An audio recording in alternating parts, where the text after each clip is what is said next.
Welcome to Armchair Expert. I'm Fredo McNamara. I'm joined by Monica Mouse. Is that his last name? No, I just made that up. Oh. That would not be his last name. I That's think very it's kind of ironic. like there's something interesting there if that's his last name. Well, because McNamara, you got the famous McNamara, who was the statistician. There was a great documentary, The Fog of War. Oh.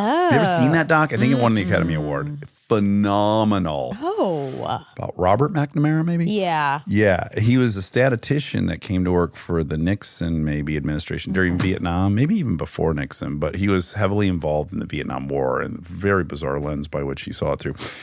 Anyways, that's not what we're here to talk about, is it, Monica? It's not. Kurtwood doesn't deserve that. I want to talk about Kurtwood Smith. I have a love for him that I hope you can hear during the interview. But he's one of a handful of men I just really fell in love with in my life. Yes. Like I worked with them and I just felt like I connected on a soul level. But I don't know. He's such a beautiful man. I love him so much. Yeah. Yeah. I mean, I love him. Kurtwood Smith, you know him. He was the dad on the 70s show. Yes. He was also in my absolute favorite television show of perhaps all time, Patriot. Yes. And he steals a show that's unstealable. Everyone is so brilliant on Patriot. And Kurtwood is just half of the things you hear me say, I've stolen are lines of his I constantly repeat. Yeah. We let it fucking rip. We have him do a reading in this. If you're a fan of Patriot, boy, you're going to be hard as a rock during this. This is a very lucky turn of events that we do get him to read one of his most famous speeches from that. Also, he was on The Ranch, which I was on, RoboCop, Dead Poets Society, and of course, he is on the new hit show, That 90s Show on Netflix. Big mega hit. So happy for him. They're coming back and doing a bunch more. Couldn't be more delighted. Please enjoy my friend, Kurtwood Smith. He's an armchair expert. He's an armchair expert. He's an armchair expert. Hi, Monica. Hello, This Monica. is my friend Kurtwood. So nice to meet you. Welcome. Do you need a coffee or anything? Yeah, would you like a coffee? Sure. Great. Sure, I'll I have a thought you would. You know, It's a good time to cap. it's not so much that I like coffee, I just like free things. Oh, God. Do That's you want some great. M&Ms? Do you want some snow caps? That's a beautiful raven. I'm obsessed with crows. Crows. And okay. Rob had this commission for me for Christmas. Oh. And it has little cherries on the tree, too, because armcherries. People who listen to the show are called armcherries. All right, Rob, good work. You know, it's always so hard to tell ravens from crows. Are they different even? They're both corvids. I got a book on them. Yeah? Yeah, they're all corvids. Ravens are bigger and have a... They can be bluer. Yeah. Ravens are bluer? Yeah, Oh, they can really? be kind of more of a bluish. Oh. But it's funny. I think if you go continent to continent, sometimes the crows are bigger than the ravens, and then Oh, really? vice versa. I got a book on them, and I thought, oh, I love crows and I love ravens, and so I need to learn everything about them. And then when I got this book, I realized, no, I just like watching them do shit. Like, I don't really want to know all this stuff. I Right. got like 2 chapters in. I'm Yeah. like, what am I trying to be an ornithologist or something? Right. Yeah, I'm kind of that way, too. I have a bunch of little paperbacks on ravens that my wife gave me. Because you two are interested Because in them? I'm interested in them, but not enough. Yeah, great book. Yeah. What is it you like about them? They make tools and stuff, you know? Yes. It's amazing. And they remember people's faces. And they're appreciative. If you feed them, they bring you gifts. There's a great little doc about this girl who's been feeding them up in Seattle since she was like 6 years old, and she's now 15, and she just has cases of little presents they bring, all kinds of shiny trinkets they find all over the city. They come bring them to her, and she gets her box out, and they know that she likes them. I mean, it's wild. They're not just the smartest bird, but they're among the smartest animals, period. Because they're the one of only 3 that used as tools. They can do an 8-step problem-solving thing to get a treat. Like they can put a coin in the thing, then pull the lever, then push this in, then walk, you know. It's incredible. That's amazing. What are the other 2 animals? Chimps and us. Oh. What about dolphins? Dolphins are incredibly smart. I just was saying the tools thing. Oh, the tools. Yeah, I guess it's how you want to evaluate it. But they say that the orca, the killer whale, is the animal that has the highest neocortex to body mass ratio, which is supposed to predict intelligence. And it's even greater than ours. Whoa. So what have they not been telling us? Exactly. When are they going to make little suits down there that they can come out of the water and start hanging?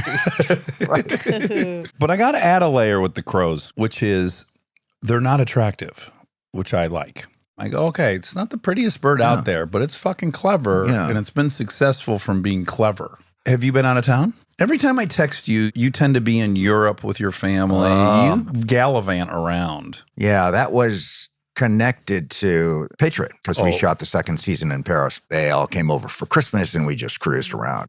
Was it the greatest? Oh, it's the greatest. You have a daughter that's what? I have a daughter who is 3 years older than you. And Really? Yeah. And I find that impossible to my believe. son's a couple years older than that. 50, 52? Early 50s. Yeah. Okay. Yeah. You turn 80 this year? I do. How do you feel about that? I feel weird about it. I'd You know? imagine. There's some things I go, hey, 80 years old, Yeah. I'm still walking around kind of, and I'm working, so that's good. And then on the other hand, it's just all the shit that's falling apart, you know? What's currently hitting the Oh, the back's skids? real bad. Lower back, middle back, upper back? Lower back. And that was the whole thing with the 90s show.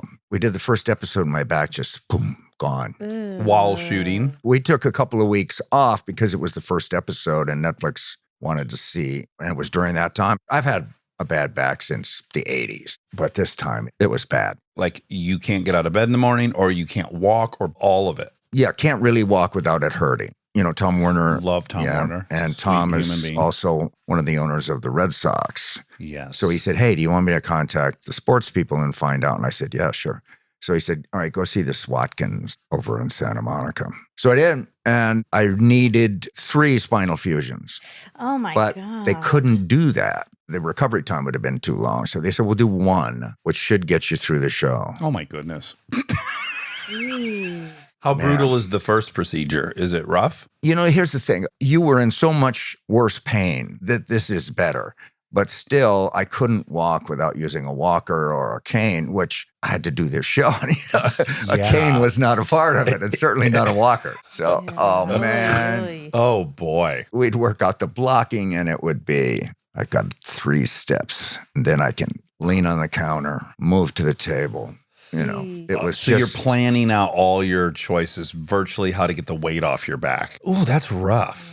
it was rough because I look at it now, and that's all I see. Oh, Is me when moving you from see it. one piece of furniture to Do you know, another. I just watched them yesterday, though, Yeah. in preparation for this. Would have never, ever noticed that. Yeah. I mean, only you're seeing that for sure. How's the hit on the ego to be using a walker? I feel like bad, that man. would be rough for me. It's bad. I never used a walker in public. I used one around the house just because it's easier and less And probably painful advisable by the than doctor. using a cane even. So I was kind of that way up until finally, with only 2 episodes to go, they had the neighbor lady run into me with a bicycle. And so then I could use a cane for the Oh, last they one. wrote it in. Oh, wonderful. Yeah.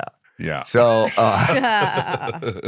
anyway, then we did the surgery, did the other 2, and it's just been gradually better all the time. But it's something I have to work at, you know. You're in physical therapy and stuff. I was in physical therapy, but I couldn't do physical therapy for 6 weeks. And then I had a hernia from the incision. Uh-huh. So I had to get that taken care of. And then it was like Ay, ay, another 6 weeks, no physical therapy. So I was like, fuck, this is never going to happen. Really quick, not to get too morbid, but you're 80. I imagine being sidelined for 6 weeks here, 6 weeks there, it must feel different. Like, no, I'm not 20. Yeah. It's not cool if I take a summer off. You get anxious. I got to get on my feet while I still can, you know? Yes. And I also have a trainer, so he comes a couple times a week. It's better, but you know. Yeah.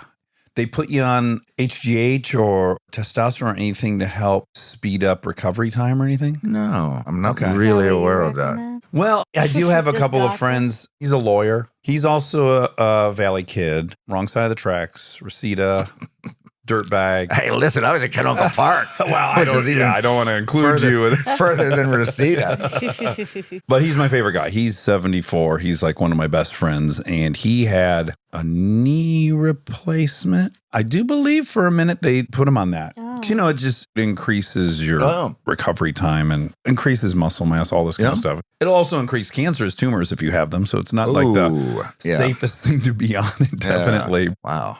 Okay. Should we share our history? Yeah, yeah, I absolutely. want to see if this is mutual. I have a hunch it is. We both do this movie called El Camino Christmas. Yep. I'm in a weird spot, by the way, in this moment. I've just spent 2.5 years directing and writing a movie. Yes. It came out, it didn't do well.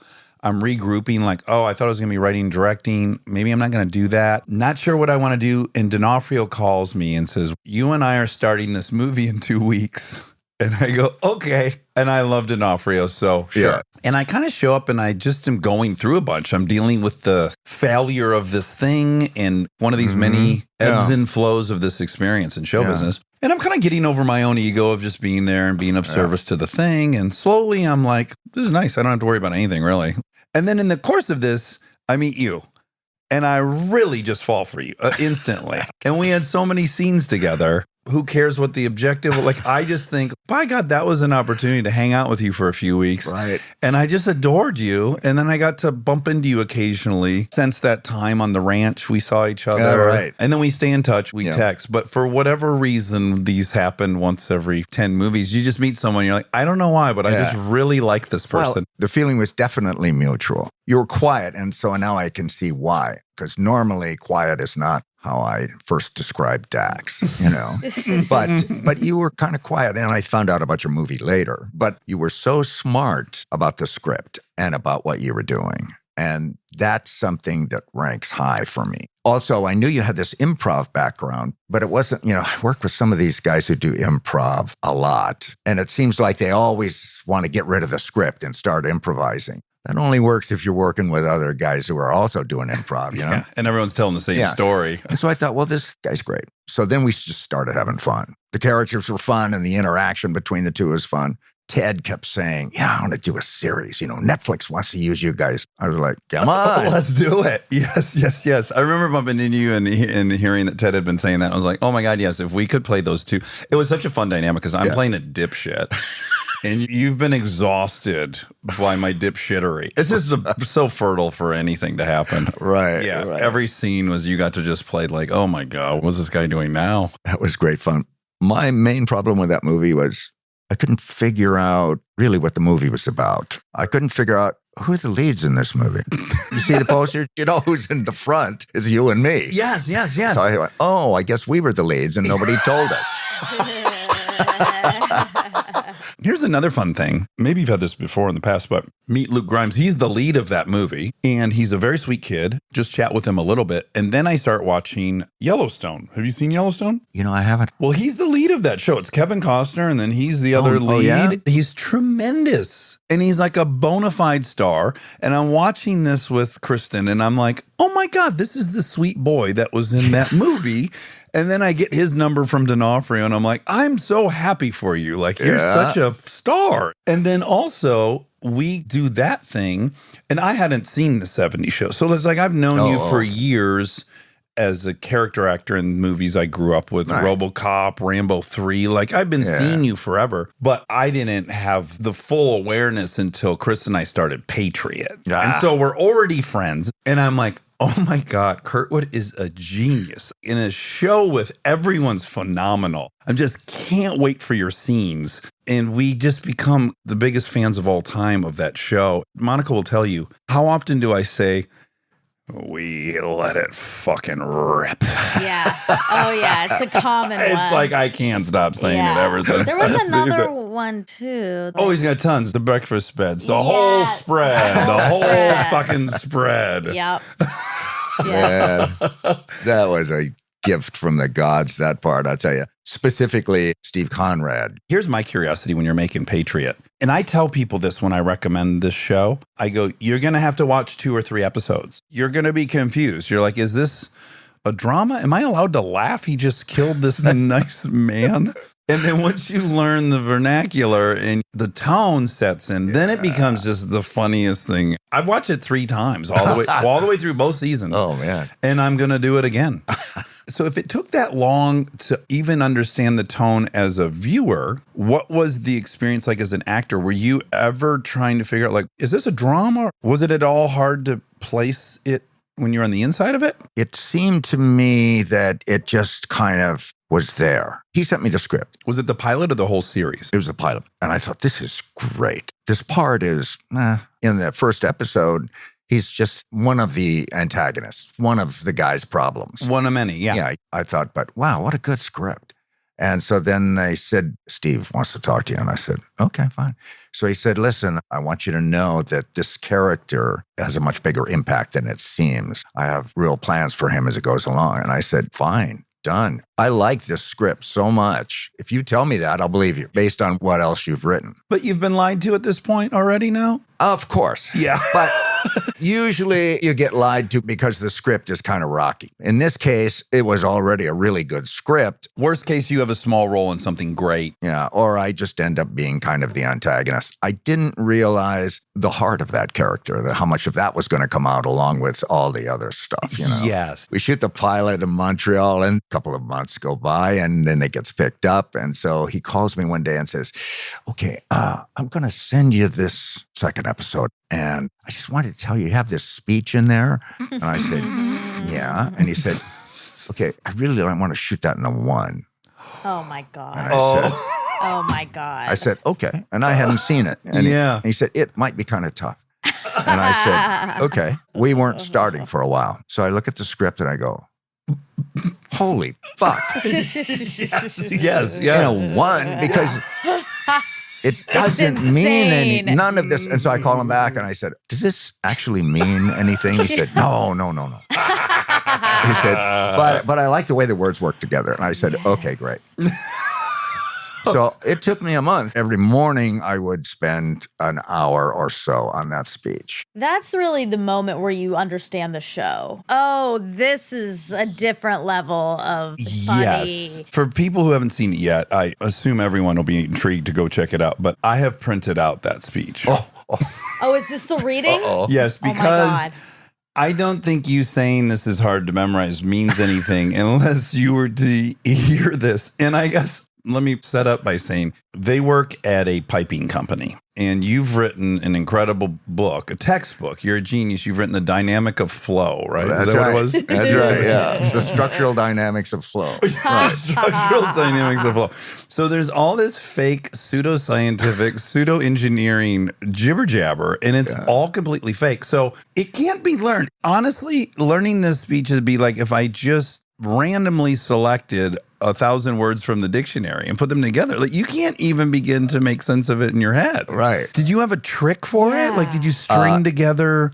Because sometimes yes. they'll do acronyms in like weird spots. I created a sense for myself so that I knew what I was saying, even though it didn't make any sense. You know, in my head, it was something. Do we need to explain to people what a 1 is? Generally, when you're watching a movie or a TV show, please introduce yourself, my love. You just walk in. Get over there and give him a hug. You said get up. I know. Yeah, get over there. No, see. I'm gonna hug you from a distance. No. 'cause I Oh, you have a little call. Okay. I have one of those elementary school head. Like your vest hoodie vest.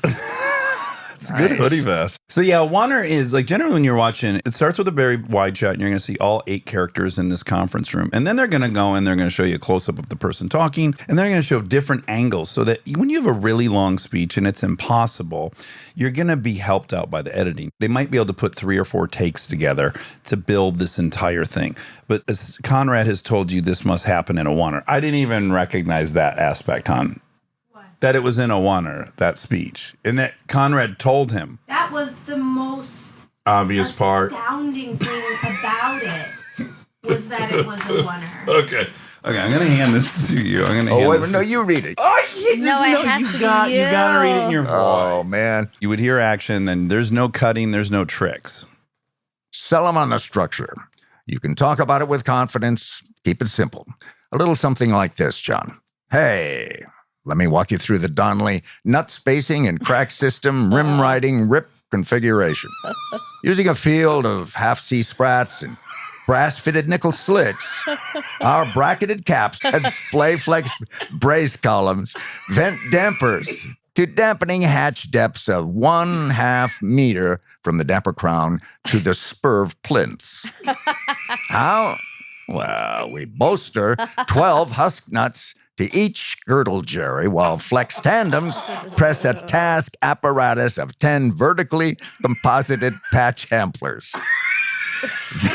Then pin flam fastened pan traps at both maiden apexes of the gym joist. Oh, A little something like that. Like, the maiden apexes of the gym joist. I have to say, we first showed this film at the Berlin Film Festival, and that speech got a standing ovation. It did. As it deserves should. It was, Oh, boy, that's talk about an ego great. boost. It was also like, yeah, it was worth all that fucking pounding my head on. Jim, what is it? Gym joist, yeah. buttress, maiden, apex. Ham plasters. Oh, did you nail it the first time out? Yeah, You but the did. camera didn't. Oh, no. It was jiggly. So we did another one. That was it, though. We only did just two. Which I told him ahead of time. I said, this is not going to get better as it goes along. It will get worse. Yes. And he said, okay, got it. Oh my God. fantastic. Well, I think I texted you the moment after I watched that scene. And I was like, Yeah. okay, I'm in bed with my wife. How on earth did you memorize that scene? And you said I had a month of practicing it. Can you imagine if you had been in a schedule where like you had gotten that on Friday, the script came out and you were expected to shoot that on Monday? That would be unrealistic, to say the least. He told me a story, though. He had tried to do this with another actor. He was the star of the movie. It wasn't this exact same setup. It was the same idea. But he gave it to him like a month ahead of time, 6 weeks, whatever it was. And every once in a while I'd say, how you coming on that speech, by the way? Oh, yeah, no problem. And he said, because I really want to do this in one. Yeah, sure.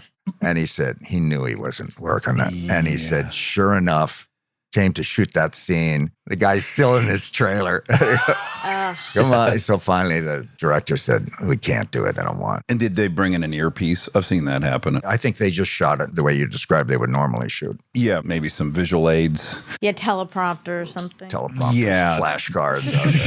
Sure. Yeah. The Brando style right here. You put Post-its on people's foreheads. See that picture? Yeah, there is one, right? Oh, Duvall. Yeah, Godfather. Yeah, it's just ridiculous. Duvall's like a sandwich board, you know? So you could read the all line. Brando's lines All from The Brando's lines Godfather. around there. Wow. Oh, Yeah, that's funny. to act with him was to have his lines taped to you.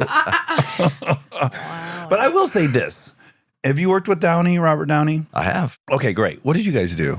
Oh, were you an Iron Man? No. No. This is a long time ago. It was a film called True Believer. I watched him interview once. I got to do a movie with him. And I saw in this interview, he was saying, look, I've done all the versions. I became Charlie Chaplin. I was method. I lived Charlie Chaplin. And I did that and that worked.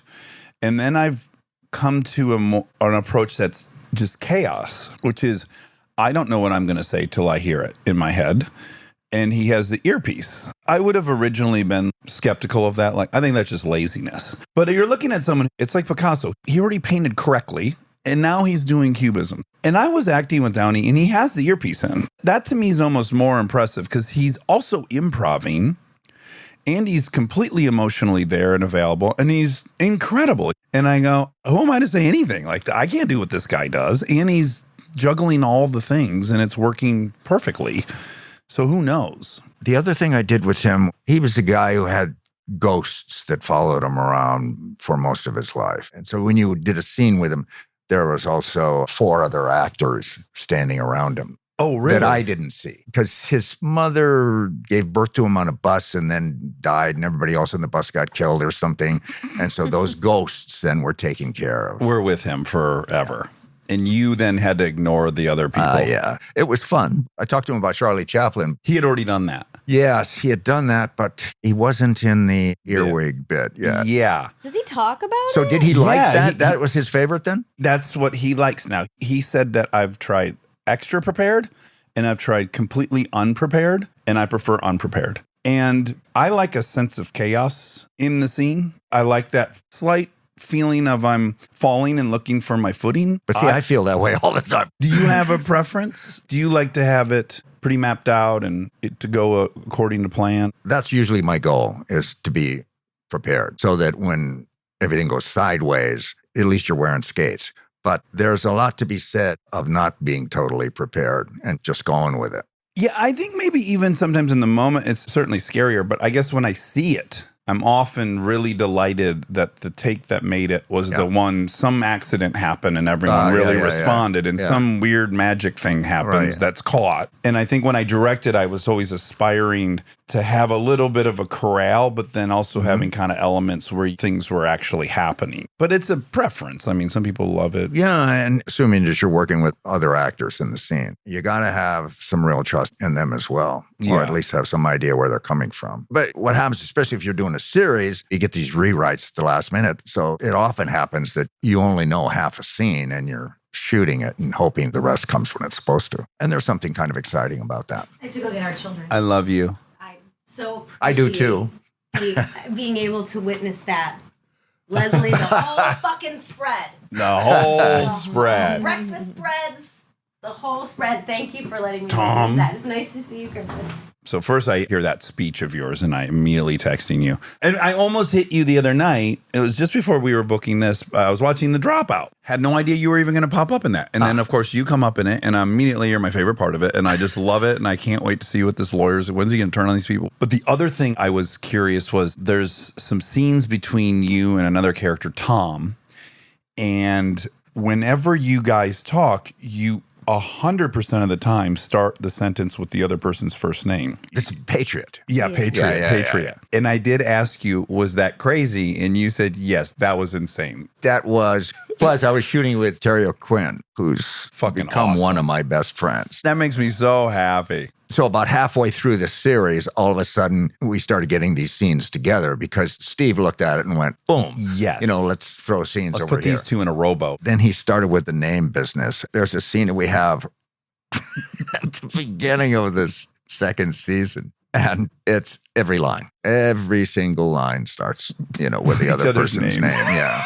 You know, and it seems almost like a bit. Seems like an improv- acting lesson. Exactly, like a game. Exactly. Yes. Yeah. And you got to make it work. Yeah. It can be tough making it work because people don't It's do unnatural. that. You know? Yes, Kurtwood, they do not. Oh my God, the whole interview should have been that. Wow.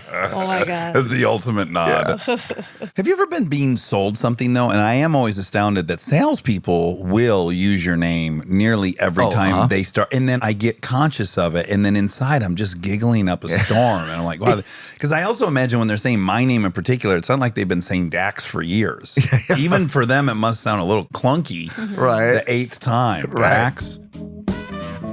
Stay tuned for more Armchair Expert, if you dare.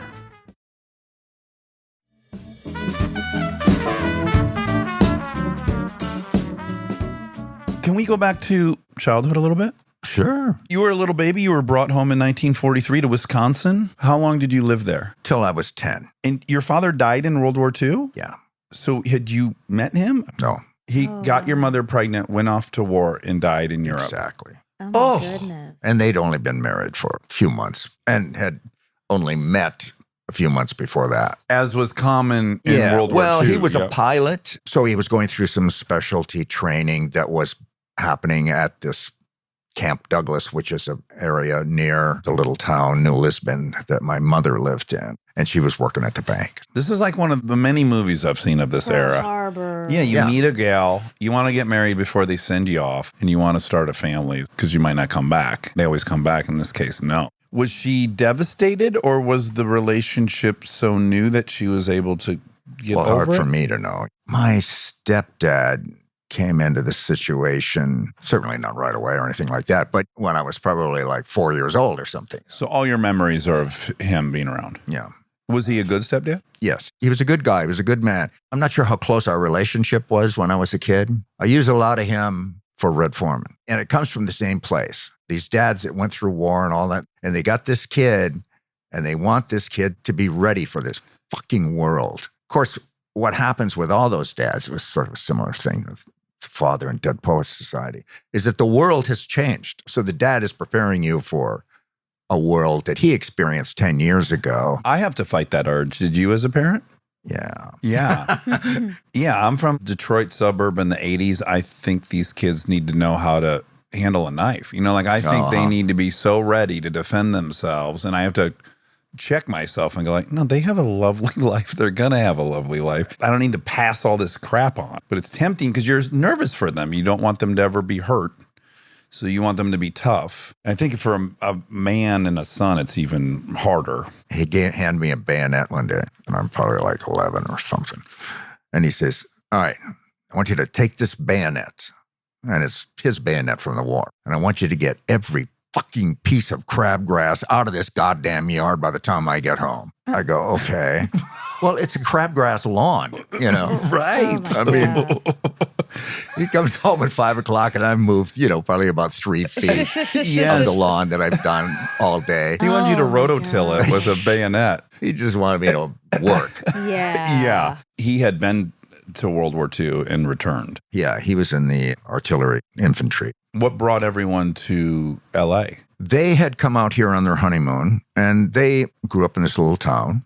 They want to get out there and do stuff. And his brother was out here. So they just packed us up and put us in the old 49 Ford. And You drove across from Wisconsin, in a 49 Ford, Yeah. 48 miles an hour over the mountains. And what'd they do for work in Canoga Park? He was a milkman, and then later on worked for Schlitz, a manager of the production line sort of thing. And were you very excited to be moving to California? Not necessarily. The weather didn't appeal to you? Didn't you have like some kind Didn't of know, didn't know. 50s Yeah, surf here's- culture okay. fantasy Here's or what I anything? knew about the rest of the world. I knew what was between New Lisbon, Wisconsin, and Shreveport, Louisiana, because we would go to Shreveport to visit my father's family because They wanted to family see wanted you. to see the little, wanted to see little Kurtwood. So we would go down there, and then she got to sort of just sending me down there by myself. The first time I went to Shreveport, it's unbelievably hot and humid, and I had never experienced this because I'd been down there as a baby, but I don't remember. I was like, why have my parents sent me to hell? I mean, It's a Hades. oh, God. In the 50s, whites only Segregation, drinking from. yeah. Oh, boy. It was a different world for me. So going to LA, I didn't know what LA was going to be like, but if Shreveport was any example of what the rest of the world was, I was like, yeah. Were you looking around thinking, oh, well, we're in California, maybe I'll act? No. That all came later. Although when I was first there, we lived in Culver City in an apartment till we moved out to Canoga Park. And I would walk by the front of MGM every day Oh, really? on my way to La Bologna Elementary School. Were you enchanted by it? That was pretty cool. I mean, Yeah. I love movies. So going by a place where they actually made them. And from our apartment, you could see some of the back lot. And see some productions going Yeah, on? well, not quite that good. But, you see sets and stuff, Yeah. so that was kind of neat. Well, first of all, you were the president of your high school. Class I president. was vice president. Okay, vice I know president. it's wrong in Wikipedia. Wikipedia. Okay. I was Much of it student is. body vice president. That's what I was. Okay, so you're popular, I would imagine. I used to narrate assemblies. Okay. Oh, God, here we go. Yeah, that's what we're here for. I thought that I could play basketball. When you're a kid, you play with all your friends in the street. And so you think, oh, I'm pretty good with my friends playing basketball or football or whatever. So I thought I would get on the team. Sure. So I went out there. So I was on the Naturally. team for about 2 weeks. And then they went, you're not on the team.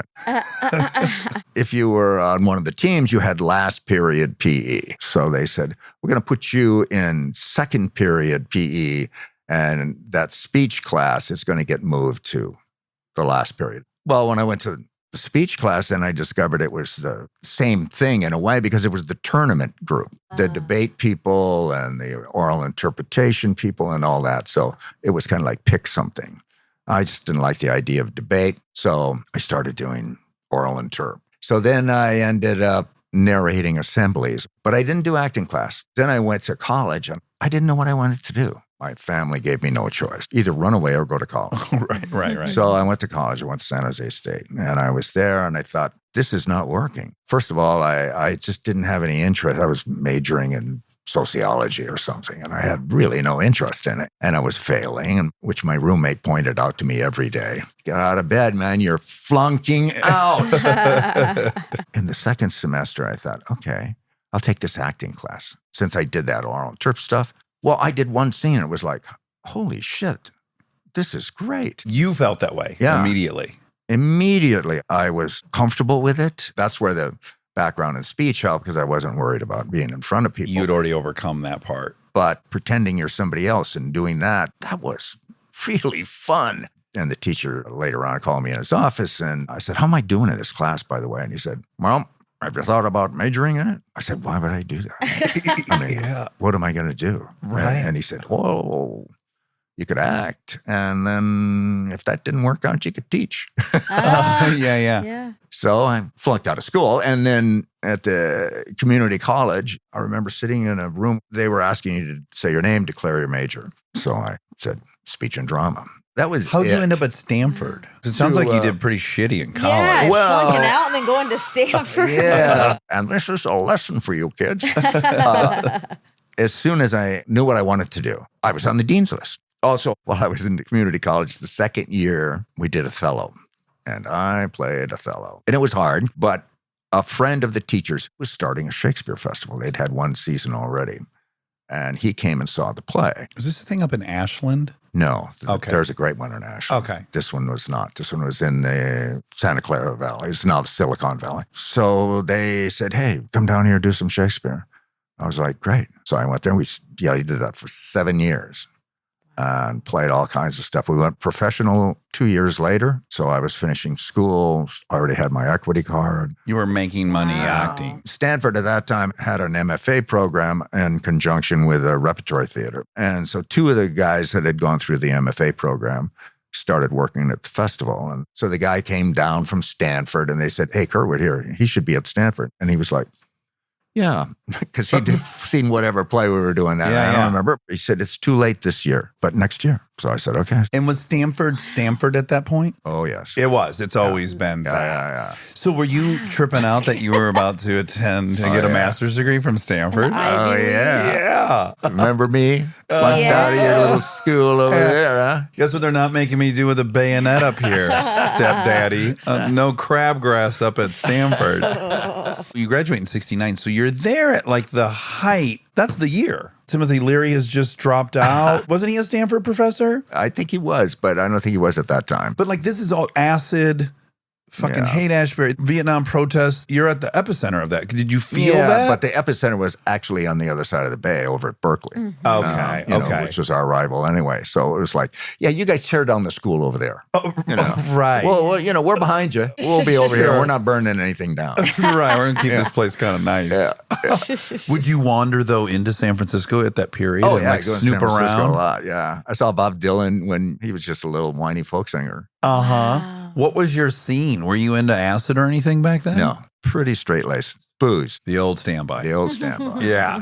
Free love? No, I was married by then. Oh, you were I was already married. Yeah. I was hoping for an acid-induced orgy Oh, on yeah. the steps of... Oh man, it's a good thing I was married. Oh, yeah, because my son was born in '69, right after I graduated. Were you stressed about having acting as a vocation while you were starting a family? Yeah, so I taught college 5 years full time, and then another 4 years part time. Oh, At what wow. college? Kenyatta College. I went to San Mateo Community College, Okay. and then later they developed two new campuses. The guy who was my first drama teacher was now at Kenyatta. So when I got my MFA, he said, I need to take 2 years off.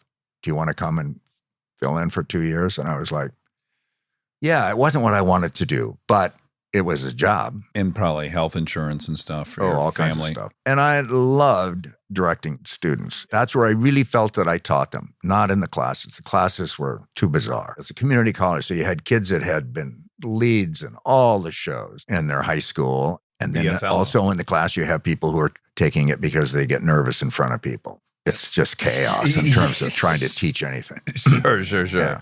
And when do you come to LA? When do you return? So I did that 5 years full time. The Shakespeare Festival had disbanded, but people from that had started a regional theater. So I started working for them on some shows while I was still teaching. And then my wife and I split up. The regional theater went through a big change. And when it did, they dumped most of the people. So there was all new people. And I had worked with some of these people for years already, some of the people that left. So I was lonely. Everybody was down here. So about halfway through the season, I said, I'm out of here. Came to LA and, oh, man, it was brutal. was it? Well, if you're a New York stage actor, then everybody's like, oh, yes, please, right. Come over here, have this part. Yes. You're from what? Oh, yeah, okay. Let's go over there with the extras. You were kind of starting from zero. At what age? I would have been 36, something like that. Do you recognize your career is pretty inspirational? Like, can you Yeah. acknowledge that? You think? I do, because you're in the ups and downs for 20 plus years before the 70 shows comes around, before you're going to get a big, predictable paycheck every week and have a comfortable That's right, life yeah. as a successful actor. If you add in the college stuff, you're at it for 30 years at that point. Yeah. I had a couple of things happen for me that got my career going. I was somebody that people were familiar with. Once I did RoboCop, Dead Poets Society, a few things. Time to Kill. Yes, right. Yeah. But you don't really get the magic ring until you get that series for 8 years. Especially at that time. I would add that I feel like people are more interested in you now than ever. Like, certainly that role in Patriot, that's a role you're born to play. It's so rich and wonderful, and you're really trusted. You're not going to plug anyone into that role. It's got to be you. And that's an evolution in your career. Absolutely. It always seems to go back to something you've done. He wanted me for that part because of Dead Poets Society. Conrad did. Dead Poets Society was an important movie for him personally. You were the dad who was kind of a bastard. Tough. I mean, this is what you're going to do. A doctor or a lawyer, but you're not going to be A fucking poet. going to be a poet. You're not going to be doing Midsummer Night's Dream the rest of your life. He came after me from something that I had done years ago.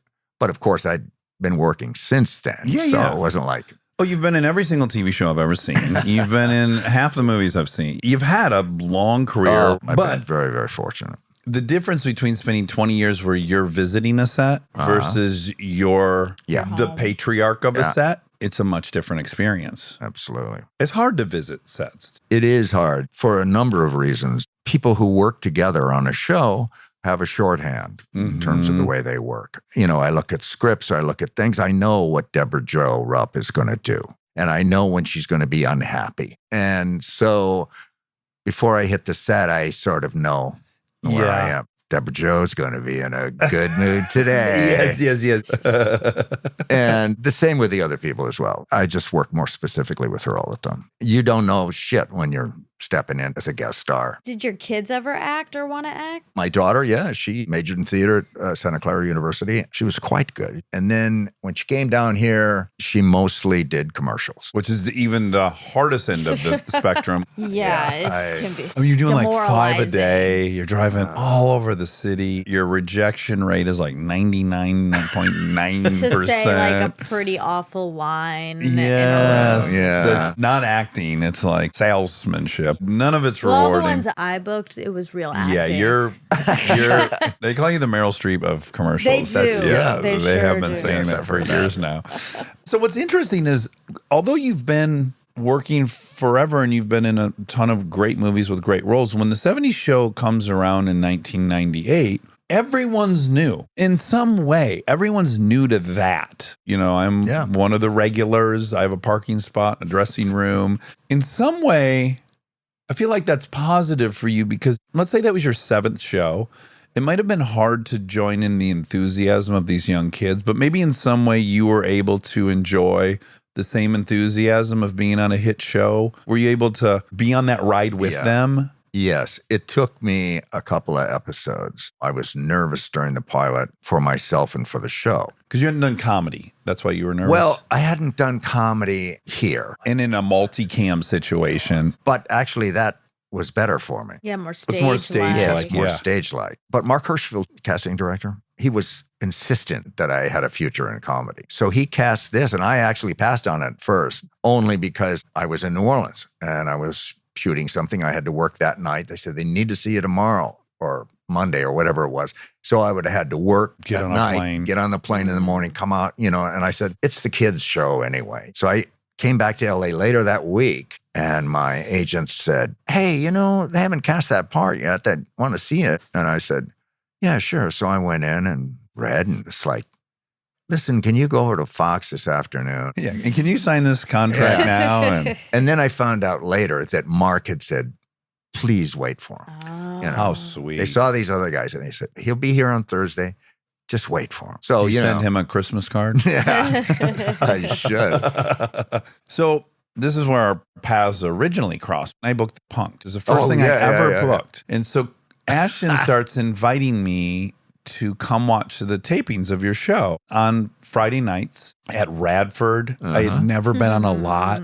I get like a pass. Oh, wow. I go park next to like all these kids have Escalades and cool cars. And I walk up the stairs and like one door's open and Wilmer's got friends there. And that craps table. Yes, people are gambling and drinking. And I am like, I mean, this is How exceeding my fun. show business fantasy like you can't imagine. Yeah. And Kutcher just going like, oh yeah, make yourself at home and cruise on the set. And there's food over there. And then I'm peeking at you guys filming and I've never seen that. And I meet you like I introduced myself to you. And it's so my fantasy of showbiz. Yeah. It still will hold in my mind the magic period where like just seeing what was happening and imagining being a part of that seems so radical and dreamy. And you guys were all having so much fun, at least from my perspective. Oh, yeah.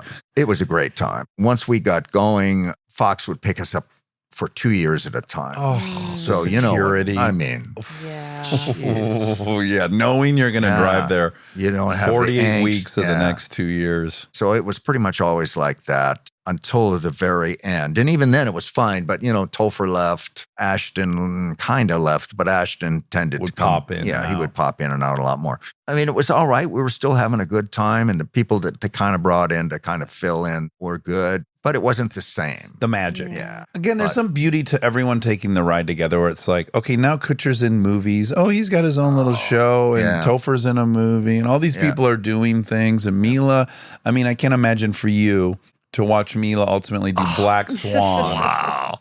And Yeah, go that like, was fuck yeah, sister.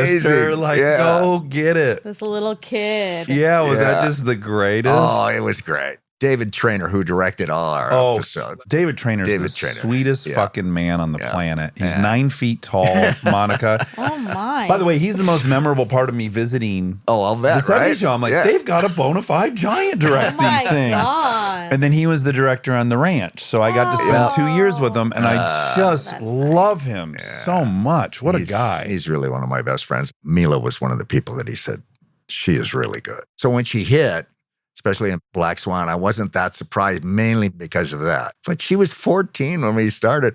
I still have at home this wolf, a statue of a wolf that she gave me one Christmas. You know, it's the kind of thing that you get from a kid. You know? It is. Yes. Oh, It's so sweet. Yeah. cute. It's just the best. She saw that wolf, and she was like, oh my God, this is going to be great for think Kurtwood. this He'll is love this. Kind of old and gray. When you're that age, you just go to the mall, like searching for all the presents for everyone. Okay, this wolf is good for Kurtwood. Yeah, there you go. Oh my God. That was so cute. All those kids, I'm so proud of them. All of them. You know, Yeah. Wilmer's on that show, and Topher's got his own show, and Ashton, he's got a movie came out this week, right? Last Yeah. week. Yeah, and you I know. noticed that it was #1 on Netflix, as Is it it? should be. That's the part that makes me happiest to Yeah. have met people along the way that were beautiful and talented and get to see them get Yeah. up to bat and then hit a grand slam. It's just so rewarding. And especially when they've pretty much all done it.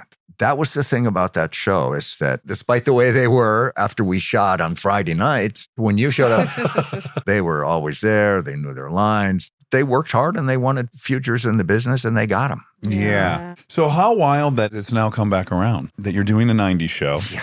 I started it yesterday. You're fantastic. Well, thanks. As is Deborah Joe. You two as a combo are perfect, peanut butter and chocolate. And then this whole new cast of characters Yep. that you're seeing all over again. And what is encouraging is I started it from my homework. So I watched 2 episodes. Yeah. And then it's time for me to fuck off and do whatever. I went in the sauna and then I did my cold plunge, all my little routines. Oh, boy. I come back inside, my 9-year-old's on episode 6. Oh, I was like, Great. oh, great. I'm happy to report to Kurtwood. She's going to watch this whole thing. She's in. yeah. And Oh, it that's works. great. I had to like force her to turn it off to go to bed. And the 8-year-old's watching. She's like kind of in. She's like Not trying to quite make yet. sense of some of this stuff. Right. Fortunately. yes, She does. Yeah, it's true. Yeah. Are you back at Radford for this? No. I Wouldn't that wish. be lovely? Yeah. No, we're at Are you at- Netflix. we Where did you the guys did the ranch? ranch. That ain't half bad. No, it's fine. You should be stopping by here. I'm so close. You're on the way that I come because I live on the other side of the freeway. I live over in Glendale. Oh, okay. If and when you resume filming. Well, we got picked up, but we. Oh, you did? Yeah. 16. Oh my God. Yeah. Congratulations. Oh, that's great. Yeah. When you resume, please tell me because I will drop my kids off and then I'll slide in there and say hi to you. Oh, okay. Yeah, Sure. we could hang. That'd be great. Cool. Yes, I That would would love be that. great. I wonder what dressing room you're in. I had the worst dressing room, but they did it for a reason. There was an elevator upstairs, yeah, where the yeah. dressing rooms were. So they gave me the dressing room Closest. right by the elevator. And then I had way to go to the Snack area? hair and makeup. And then my back is out, right? So Yeah. they get me, I think it's called a scooter. You know, it's one of those A things. little that- rascal. a little the electric rascal. one? Yeah. Yeah. Where you sit in there and Oh. it's got a basket in the You front. got to feel great about that. And I just haul ass down the hallway. It was hilarious. Scooting by. Did you hit anyone? No, I tried, but they're too young and quick. Oh, I just got so excited at the notion that maybe I can swing by after I That'd drop be the kids off. I would love that. Oh, yeah. Because you know how we are, right? Us actors, we can love each other, Yeah. but we can only see each other if we figure out how to work together. It's hard to do that nowadays, to get on lots, to get on shows because of COVID shit. Well, let's hope that's Yeah, let's behind hope, us. man. Back to the 6 weeks downtime when you're turning 80. I think people were perplexed by the older people's reaction to COVID, unless you really think about it. Like my mother was the least careful. It's not like she was denying the science or any of that. But she's like, I don't Yeah. have the time to hit Yeah. pause on life. Did you even notice that? No, I didn't. Although, we certainly spent our time in the house, but I spent a lot of time in the house anyway. I remember we did all that. I mean, my wife's 10 years younger than I am, but she was a little bit more strict about it. Mine too. That was at the beginning. We're washing shit. Just get rubber everything gloves apples. get everything from the store and you wipe it off, wash it it's- down. The wipes. Yeah, we had like the Clorox wipes. Oh, Fucking- man. We'd order Wiping the Postmates and then just asparagus do with this. it. Yeah. You get this delivery of food and then you just completely disassemble everything. We'll smear everything with Yeah. alcohol Yes, and then eat before it bringing cold. it in the house. Oh my God. What a time we lived through. It really is nuts. Do you talk about being sober or no? Not too much. Yeah. Especially when I had enough troubles with my back and stuff that I end up having to take. Me too.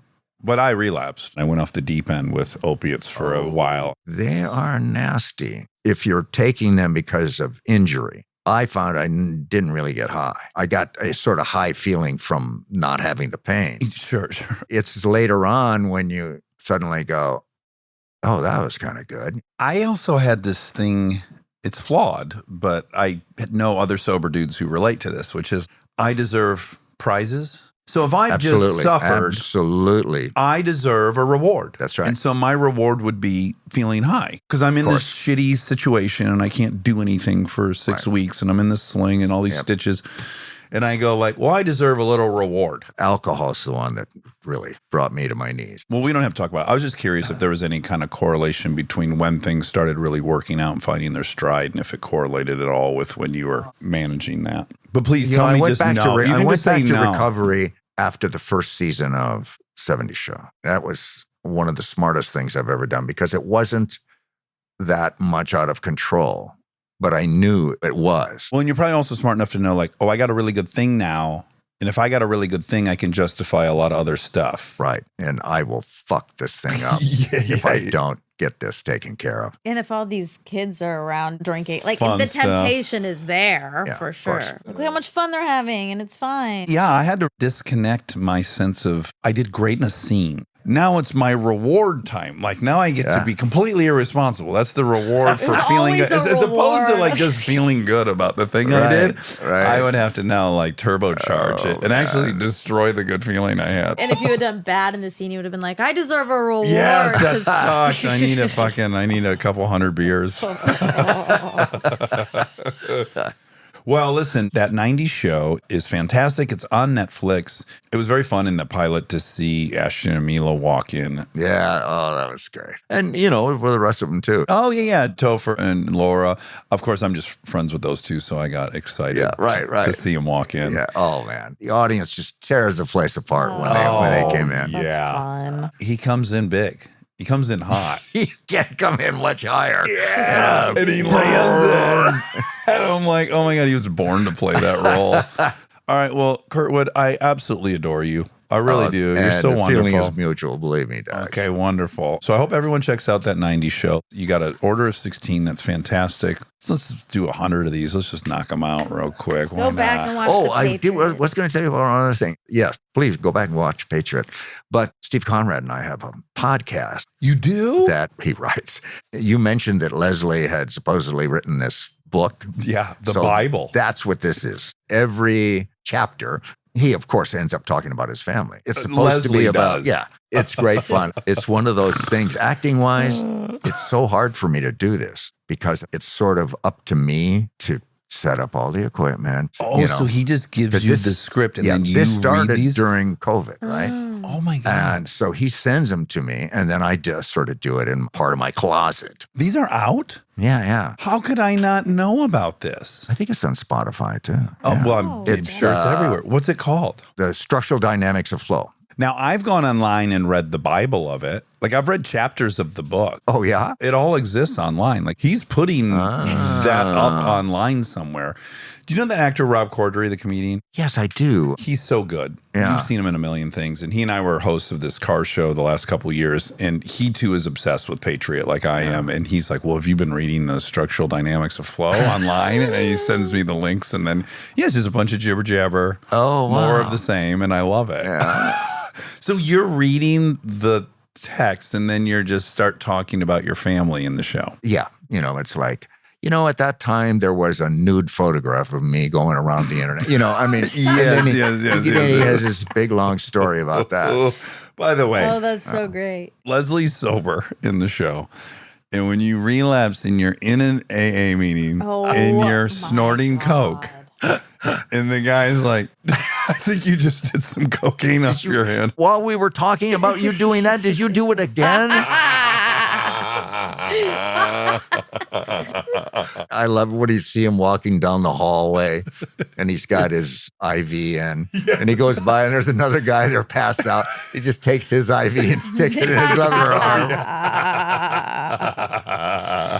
Oh my God. I hope you guys somehow do something else together. Yeah. You and Conrad. All right. I love you. Good luck with everything. Great seeing you. And thank you, we're Dax. going to start having coffees at Netflix. Yep. That's going to be. We're going to do that. We're going to do that. I found out there was a restaurant there that they don't tell anybody about. There is. Yeah. All right. We'll hit that restaurant. So nice to Hi, meet nice you, to Monica. meet you. Yes. All right. Be well. Stay tuned for more Armchair Expert, if you dare. And now my favorite part of the show, the fact check with my soulmate, Monica Padman. I in no hurry now. I am because I'm going to go buy some makeup. Oh, is it across town or something? Yeah, Beverly Hills. Ew. But I've been wanting to for days. It's crazy how much you don't mind going to Beverly Hills. I can't stand it. I know. Because you're going through the heart of I'm everything. going tomorrow too. Oh, that whole fucking Fountain La Cienega, the whole area know. is just like, ooh. But I pop in a podcast. You're going tomorrow? Yeah. What's tomorrow? A spa day. Oh my God. Makeup Kristen today. Why don't you and- just get your makeup tomorrow when you go for No, the spa? I have a crazy day tomorrow. I'm going to my witch in the morning, followed by the dentist, followed by Ooh. a sort of important meeting with Spotify, then spa day. How often are you going to the dentist? Like every 6 weeks? No.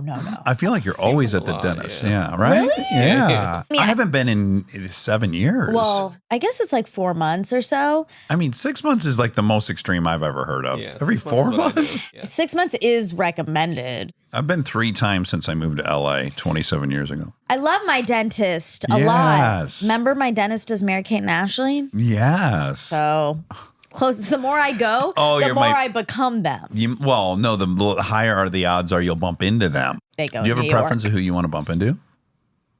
I want to bump into Ashley because you have a connection, and then maybe then we could talk about that. Sure, you'd have something to chat about. Shared interest. I'd be curious what her takeaway was. She might not have as favorable of an opinion of me as I have of her. Then maybe I need to run into Mary Kate. Because then we have a blank slate. I'll take either. I'll take either. I didn't mean likes me. I just mean she got a kick out of me. She had a fondness for you. Yeah. So I have a busy day, and then I'm going to the spa with Kristen and Molly. Oh my gosh, wowzers. Because Laura gave us gift certificates to the Four Seasons spa day things for after her wedding because we planned the bachelorette and stuff. So anyway, we've been trying to plan this for a year. That's a nice gift. So nice. Yeah. Anyway, all to say, I'll be over there for a while, and I do need to come back before traffic. So I don't want to linger and go get makeup tomorrow. Okay. Well, all right. You're going twice then. Yeah. Yeah. I just got gas. Everything's great. You have gas? No. That's what I heard. You guys. We just did Farts the fart on the episode. mind. Yeah, we just did a fart episode. We did. What do you call it? Front of mind? Top of mind? mind. Top of mind. Yeah. TOM. But listen. Okay. I'm all ears. What do you say? I just pumped gas. What do you say that's not I just got gas? I just got fuel. I just got petrol. I just filled up No my one car. I says- just filled up. Oh, I just filled up. Okay, that's better. I got gas. Oh no, do you have to fart? No, I got gas. It's Laura Ingram. What I've was been all about. looking at some makeup for a bit, for like a week.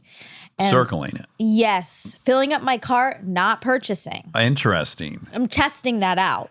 Uh-huh. What it feels like to fill up my cart but not buy. Yeah. Turns out it doesn't work for me. That works for Kristen. It works That's her for a hack. lot of people. Oh, that's a common hack? Yes, this is a hack, but not for me. For me, I end up buying it, and sometimes it ends up getting bought, it goes away. It sells out. And then I'm furious at everyone who's ever done the hack. Yes. And is trying to You get feel me to do the misled. hack. Yeah, exactly. But as I told you, I had a conversation about my finances with a business manager. Yes. Our business manager. Our shared business manager. Shout out Howard Altman. My He's, favorite guy. Incredible person. He's my favorite. Love him. And he says I'm doing okay. Good enough to buy makeup. So I'm allowed to buy makeup. And I'm Good. going to reward myself and do that. If he said you weren't okay, there'd be a lot of splaining to do. Well, look, he sent me an email. He said, let's have a chat soon. I thought, oh my God. He thought you were getting called to the principal's office. Is up. He's going to tell me, what have you been doing? Why have you been behaving this way? Why are you acting like a 13-year-old with money, with a checkbook? Yes, you have no money left. I'm calling to tell you that.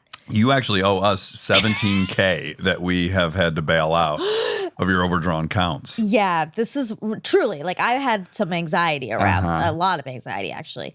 And we popped on the phone. He said, great stuff. He said, this is a good phone call. Oh, it was over the phone. Yeah, I thought you were in person for Beverly some reason. Hills? Oh, but now you don't want to go to it. It was to go spend money. Going twice this week already. I know, but not to talk about the most important thing in your life, your financial security. Just do that over the horn. Anyway, it was a great call. He said I could buy makeup. He did say, which was funny, I guess there are the way they look at everyone's finances, who they put it in their columns, clients. right? Yeah, they have categories. And he said, yours is very funny because it's completely flatline. Right. And then there's just a huge spike in one area. Consumables. Yeah. Personal consumables. And I thought I should frame that. Yeah, that would be fun. Well, make a piece of art out of it and people won't really know what it is. But I'll know. If you flip it over on the back, it'll say Monica's Finances. And it'll be funny because my art will be a part of that, spending money on art is probably in that category. In that column. Art is life. Meta. Oh, that's going to be worth a lot. Self-reflexive. Wow. Anyway, so I'm off to buy some makeup. We just had an amazing guest. We're not going to give any clues, but it was a big day for you. Yeah, I've been living in anxiety for about, a week. I started thinking about it. My whole therapy last week was singularly about this guest. Yeah. Yeah, and it was just beautiful. Really special. Yeah, really, really very special. Yeah. Hard to compute. I bet. Okay, sidebar. I'm drinking hot water. By the way, it was already a sidebar. That's kind of ironic to call a sidebar on. But we should have a podcast called Sidebar. Or change the name of the fact check to sidebar. That's what yeah. it is. Okay. Yeah. Anna, our friend Anna, she doesn't listen to this show. Right. But yesterday she said, I listened to the Jenna Ortega episode. Oh, we got her. And she loved it. She did? Oh, Yes. She really liked the way she talked Presents about herself, herself. And then she said, and then I listened to the fact check. And she's like, she's never done that. She's listened to like maybe 3 episodes total of the everything. Can't get her. She's never done the fact check. Oh, my God. She said, I was laughing so hard because, like, what is that? She was like, you guys are just like talking about your days. That's I right. was like, yeah, that's the point of it. We do discuss facts, but really it's As they pertain to our day.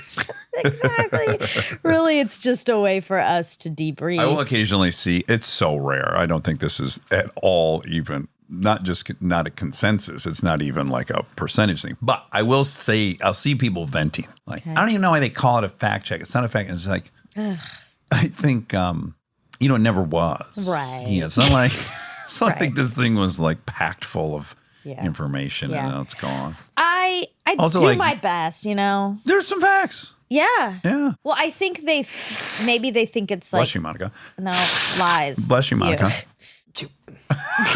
Bless you, Monica. They think it's like a journalistic duty. Mm-hmm, And so I understand maybe that they feel, okay, she's not really doing her due diligence on some of these facts. And that's correct. Yeah. I do my best. That's all I can say. Yeah. But I'm but how not a about this? journalist. That's not even accurate either. It's like you do enough job to keep it entertaining. You're not doing your best. It's not like your number one goal in life is to spend 4 hours researching something. That's right. I Physicists do my best, which is reasonable within what I'm doing in life. I'd say what I'd feel comfortable like saying is like I do what I want to do. Well, that sounds bad. Okay. All right. You don't. You do more than you want to do. I guess I do what I want to do. So So she liked it. So she liked she it. gave it a thumbs up though. She did. She did. I said, that's what you need. You should be listening to. She said, I know. It's kind of a feather in her cap because she's mentioned a lot in it. Exactly. And obviously some people in her life tell her and she does not even curious enough to go listen. That shows integrity. Yeah. Well, she did listen to the flightless bird that she was on. Oh, okay. That was about Christmas. Yeah, she told a Yeah. great story. Yeah. Anywho, that was one sidebar check. Okay, another sidebar, hot water. I'm drinking hot water as I do. We have a kettle. We have a new kettle in here. It's so elegant and sexy. It's beautiful. It's Yeah. Stag. It's the one I put on my gift guide. It's beautiful. I have one at my home. I find myself just kind of staring at the corner of my eye sometimes when we're recording. It's an elegant piece. It is. And it's a deep black. It's like it's a flat matte black, but it's, I don't know. Did you watch the Fleischman show? No. There's a exhibit that they keep visiting, and I think this is real. Okay. There's some black that was developed by the military that's like the deepest black ever. And it's like, it's so black that it fucks people up. Like it's supposed to cause like Wait, hold some on, I kind of wanna look this up. It's insanity. like a room that you just go in and it's pitch black. Oh. And it's just the blackest thing beyond description. But they keep kind of revisiting it. British company Surrey Nanosystems created the color specifically for the military. The company calls it, quote, the darkest man-made substance. It's literally the blackest material to ever exist.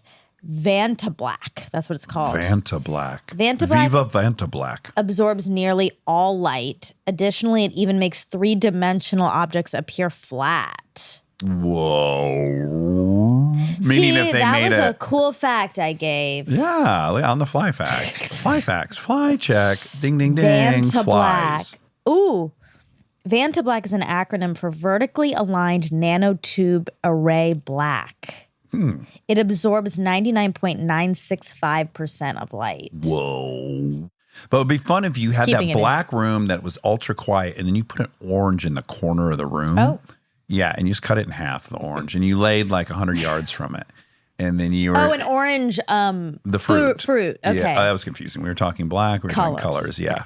Okay, you cut a tangerine. Okay. Okay, it's in the corner of the room, and then you lay in the middle of the room, and then all your senses are completely muted. I wonder if you could start smelling that tangerine. Of course. Yeah. You could I wanna even smell it. I'm going to bring, because not I'm in that room. I'm angling to get myself in that room. I've gotten myself invited You have. to the Microsoft one. Not the blackest room in the The world. quietest room in the world. Okay. It's actually quieter than the room that the article was written that I told you about. Right. Okay. So this is a Easter egg, Duck Duck Goose for an upcoming expert episode. We talk about this. Oh. With the women. Oh, I thought this already aired No. on something. So that's why it's Easter. Oh, okay. Anyway, I reached out and Panay, Yes. he's a big boy over there. And so I said, is there any way I could get in that room? He's like, yeah, come up. Well, I'll host you. So anyways, You're going to feel I'm gonna- claustrophobic. I'm going to bring a tangerine. Okay. I wonder if that's allowed in that room. It's I like don't a $1 billion think that one, that's a sound room. room. Yeah. I'll close my I don't eyes. think that's going to do what you... Bring some black paint. You too. can see the tangerine. Oh, maybe I'll wear an eye mask in Okay. Viva Va Black. Viva da Noir. Venta Black. I wish they would have called it Venta Noir. To make it all like Latin-y sounding. Part of the reason people think my facts aren't factual is because, I obscure them. yeah. Add it to the complaints. Add it to the complaints. Anyhow, all right. I suppose you're not going to comment on my outfit. Oh, I'm sorry. That's I mean, okay. I make did a pretty big deal out of yours. I commented. Every time you look I just didn't do radical. it publicly. I'm sorry. Oh my God. You need it to be public. Oh, that reminds me. I owe you. Wow. Another sidebar. 2 sidebars. Jenna Ortega. Ding, ding, ding. Anna listened to Jenna Ortega. There's a ton of headlines out about Jenna's episode. There are? Yes. Uh-oh. Positive or negative? No, I don't like it. It's not negative towards the show, but of course they've pulled that she said she was unprofessional Oh, God. on the set of Oh, God. Wednesday because she was People just are talking about the shameless. scripts. I know. They're literally shameless. When you type that headline, you're fucking shameless. I know. And Yeah. like a lot. Like Anthony was like, that episode's getting picked up a lot. And I was like, oh. And then he sent me Oh, and I was like, oh my God. totally shameless. If you've written that headline, you don't have integrity. Like- That's not at all. What she meant at all. And if you listen, you know that. Yeah, and yeah. it just bums me out because of course they did that to her. Mm-hmm. Because she's like the, it girl right now. Yeah, and they want to start some shit. Yeah, and like, I fuck know. that. Pick on someone else. Exactly. She's a young girl who was just being honest and open. Yeah.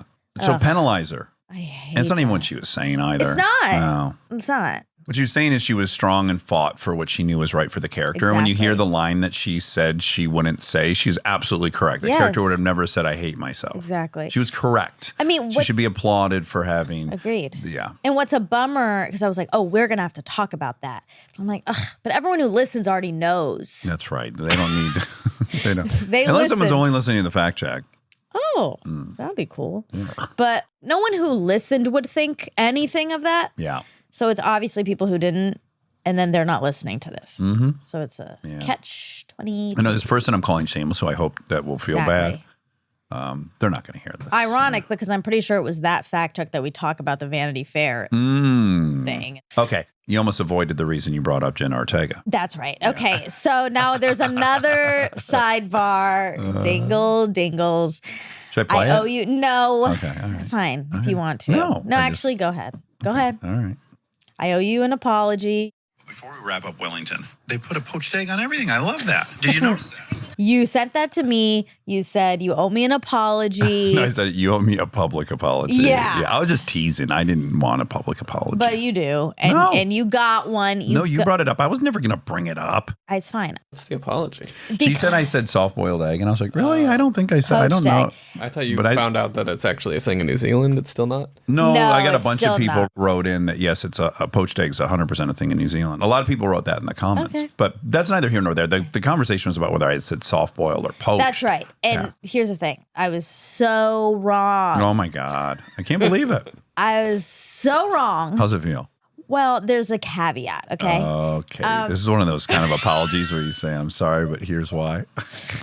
So wrong that on this episode. I am. You said poached egg. You said it twice. However, Yeah. I believe, and again, I could be wrong about this. And if I am, You're just hearing Wow. soft-boiled egg when I say poached egg.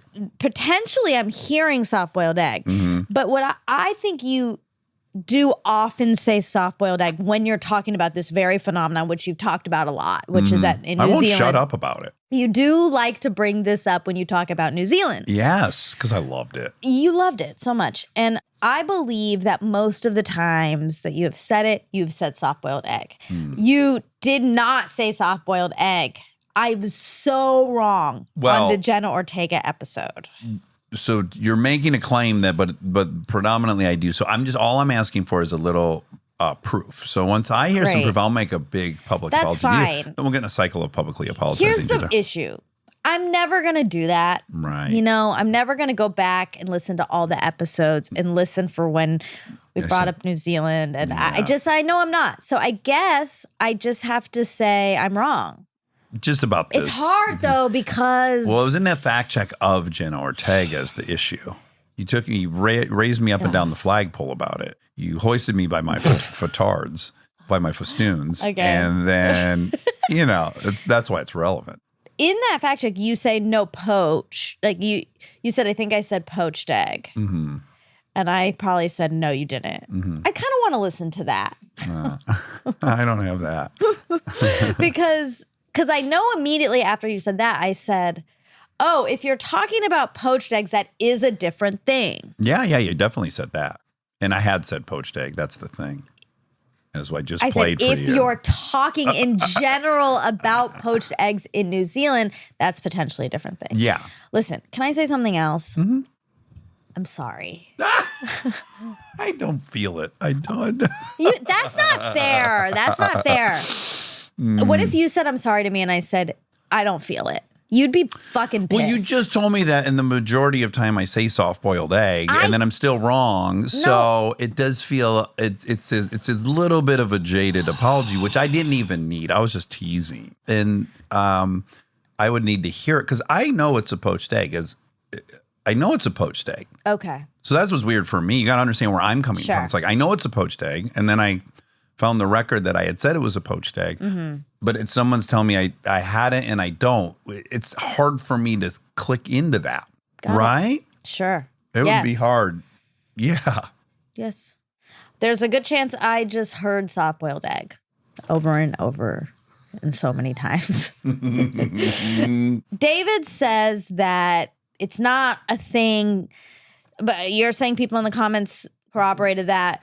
So David also eats terribly. So He it's- said- At it's McDonald's, they don't possible. have poached eggs on the he said salads. eggs Benedict is very common, and that has a poached egg. Yeah, a couple of them. Pair of poached eggs.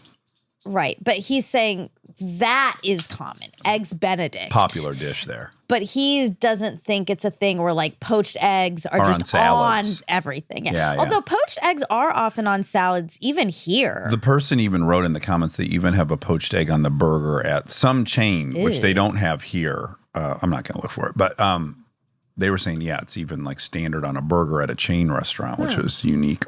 I love an egg on a burger. That's what I like about poached? Yeah, well, Red Robin does an over easy egg. Poached egg seems extremely difficult on a burger. Is it so Goopy? So goopy. I mean, the whole point is that you cut into it and then it oozes I out. love it. Really good, really good. I want a big barrel It's like of a poached bubble, eggs. you know? Yeah. So that'd be weird on a burger, in my opinion. I But think it'd be similar to the over easy egg on the burger because you're going to bite into that and then yolk goes everywhere. But at least the white is like set and gonna remain. Pancake shape. Yeah, pancake. Convenient shape. Burger patty shape. Exactly. Yeah. Let's see. Okay. This is for Kurtwood. Oh, Your friend Kurtwood. yeah. My special friend. Oops. Usually when people say my special friend, does that have a sexual connotation? I think it has. Oh, you think like you would? Okay, I see. It's funny how literal your brain is. This just happened yesterday. You heard something and it was so literal. Oh, when on Armchair Anonymous, someone said farting a baby. Yes. And you thought what does she mean? The fart was in the shape of a baby. Yes. Yeah. Yeah. Yeah. I guess I do. I take things very literally. Yeah. Part of your charm.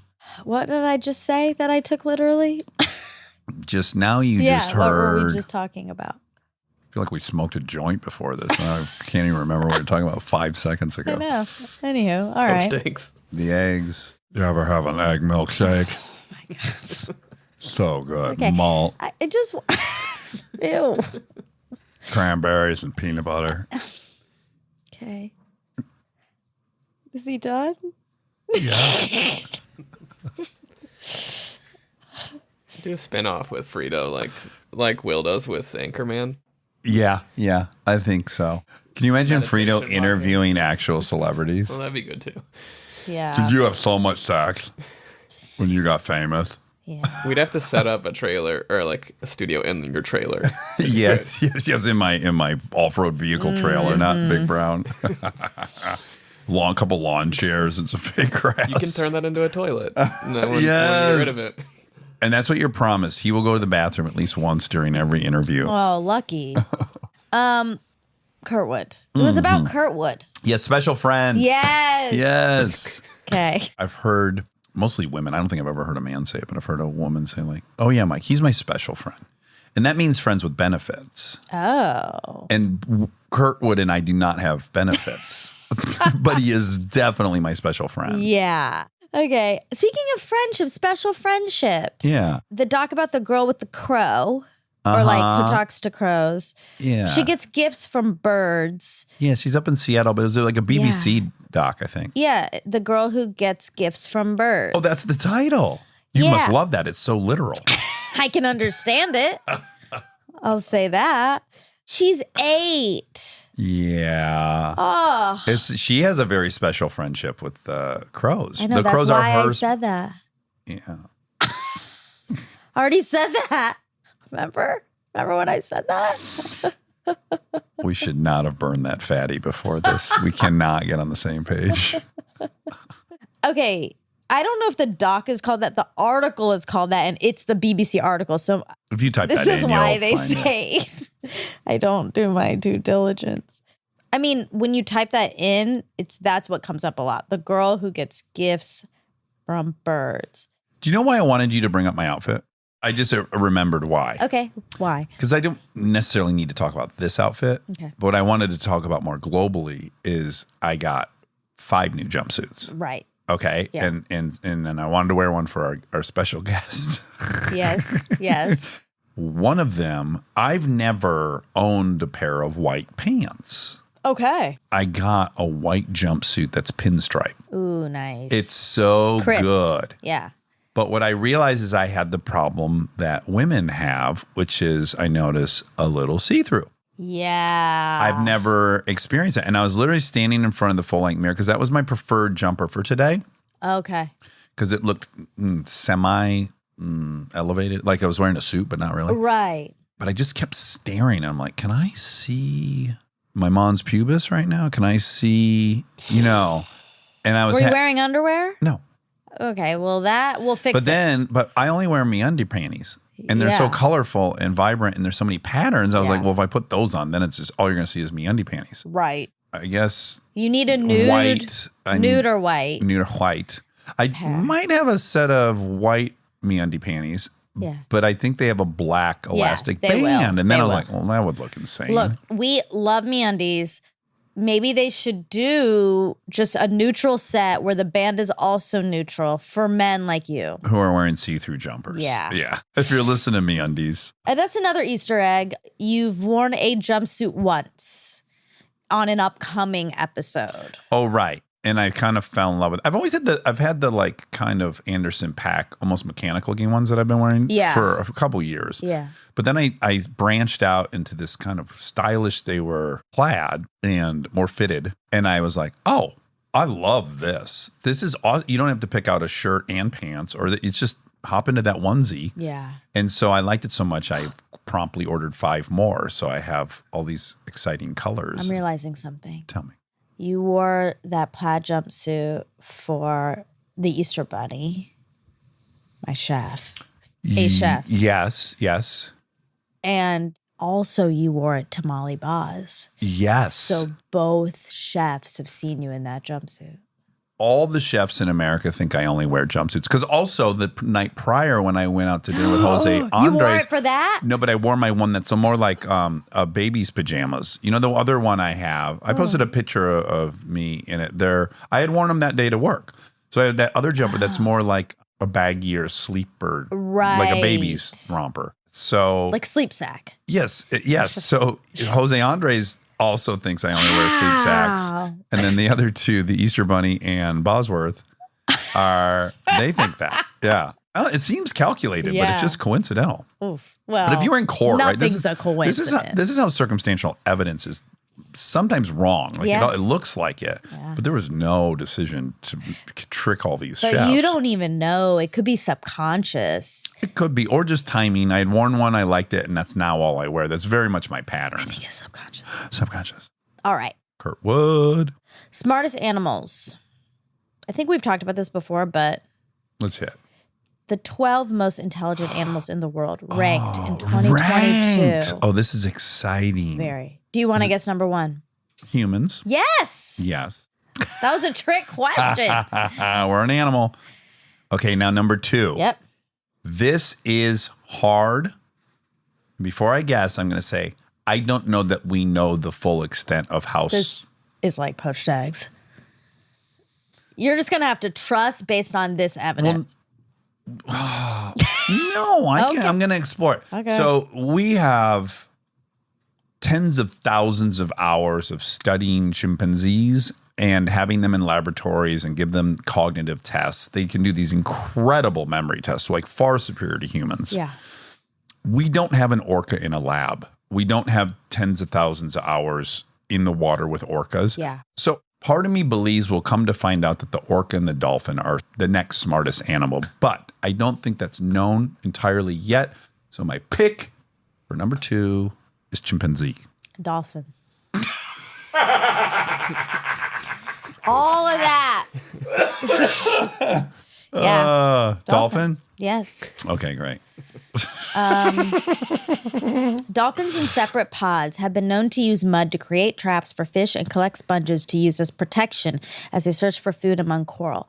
These two examples demonstrate the ability of dolphins to manipulate their surroundings and employ tools to achieve an end, adapt to new situations. Okay, there's more stuff on that, but we have too many to go through. Okay, what's number three? Chimpanzee. No. Orangutan. Ravens. Get out, number three. Woo! Yeah. I love being wrong about that. Often associated with omens because of their jet black appearance. Ding, ding, ding. Venta black. And distinct call. Ding, ding, my jumper black. Distinct call. Ravens are extremely intelligent birds. Wow, Yes, more handle than abstract chimps. concepts and plan ahead better than human toddlers. It says in one experiment, these birds planned ahead by up to 17 hours, Whoa. choosing a key from an array of objects that could later be used to open a box with the favorite treat inside. Oof. Wow. Okay, 4. Pig. Yes. Pigs. Piggies. Is it piggies? Yeah. It's piggies. Oh my God. They can't be smarter than chimps. Number 5 is chimps. Oh, I don't know if I believe that one. Well, I mean, I know you don't think it's my choice to believe or not believe. It's not an affront to you. But It's like there's nothing a personal. little, No, you're not 'cause the scientist that compiled this list. it's not an affront to me, but it is an affront to the world when you just like won't believe a thing. Yeah. Like it feels a little like, What's the point? what is the point of anyone knowing anything? Like, what? Can't we just Can't we just accept it? A little bit. The request? That's not my nature. Oh no, I'm at 1%. Oh, fuck. Oh boy, things are falling apart. It is a .org. That's great. We love dot. You love dot. Sentientmedia.org. Oh, God. That's the most trusted name in animal intelligence. But, you know, Monica, lots of things are not facts. Yes, this is true. Okay. I know that. And so, yeah, that's me. There's a lot. The kids will come home. They'll repeat something the teacher told them, and it's a study. And I'll literally just ask, like, how would one conduct that study? Like, it's worth asking that. These are relevant questions to ask. I'm not aspiring to not push hard on things that don't sound right to me. Yeah. It doesn't sound right to me that a pig is smarter than a chimpanzee. Do they tell us why? There's some stuff in here. They're not saying this is why it's more than the other. It's just saying Right. why they're smart. Oh, I want to hear why a pig's smart. Well, I don't know why you're upset at me because I have a hard time believing a pig's smarter than a chimp.